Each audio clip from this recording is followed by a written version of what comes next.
नमस्कार. जय महाराष्ट्र, जय मुंडे, जय केदारनाथ. आपल्याला ग्रामपंचायतीबद्दल विषय मांडायचा आहे आणि भविष्याचा विचार करायचा आहे. आपल्याला ग्रामपंचायत ही धोकादायक आहे. ग्रामस्थांना आणि विद्यार्थ्यांना 26 जानेवारी 15 ऑगस्ट रोजी विद्यार्थ्यांना रस्ता हवे ओलांडून ग्रामपंचायतीमध्ये जावं लागत आहे. ग्रामस्थांना काही कामं असली ग्रामपंचायतीमध्ये तर प्रत्येक वेळी हवे रस्ता ओलांडून जावं लागत आहे.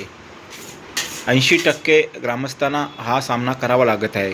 हे देखील आपण सर्वांनी समजून घेण्याची काळाची गरज आहे. भविष्याचा विचार, भविष्याचा विजन हा आपण मांडलाच पाहिजे आणि केलाच पाहिजे.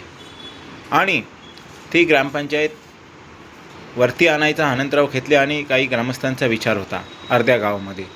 तसंच ग्रामपंचायत आणि सर्व सुविधा, राशन कार्ड, दूध डेअरी, पोस्ट ऑफिस, सरकारी दवाखाना, हे सर्व गोष्टी एकत्र आल्या गावच्या मंदिराच्या परिसरामध्ये तर गावाचा विकास आणि मंदिराला देखील शोभा वाढेल. लोक येणारी जाणारी ग्रामस्थ देवाचं दर्शन घेतील, मंदिरामध्ये जातील आणि देवळामध्ये बसतील. आणि चांगला हा एक उपक्रम आहे.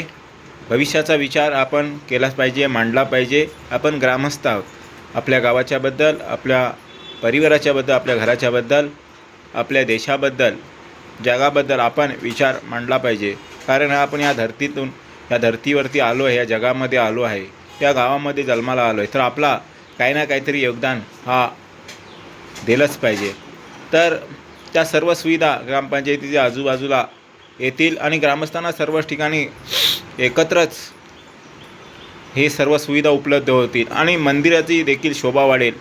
आणि मध्यंतरी जागा असल्यामुळं चांगली एक तिथे ही योजना राबवण्यात येईल. हा देखील आपण सर्व ग्रामस्थांनी आणि तरुणांनी, जास्त करून तरुणांनी आणि माता भगिनींनी याचा विचार करून भविष्याचा विजन आणि गावचा विकास हे आपण सर्वांनी केलंच पाहिजे, मांडलं पाहिजे, बोललं पाहिजे, लिहिलं पाहिजे, जागृत झालं पाहिजे.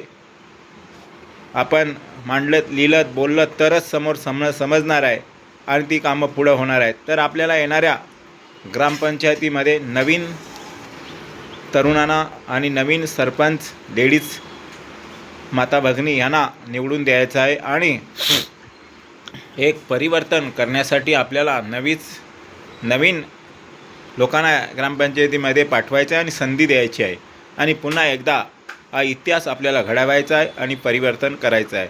धन्यवाद. जय हिंद, जय महाराष्ट्र, जय केदारनाथ महाराजा.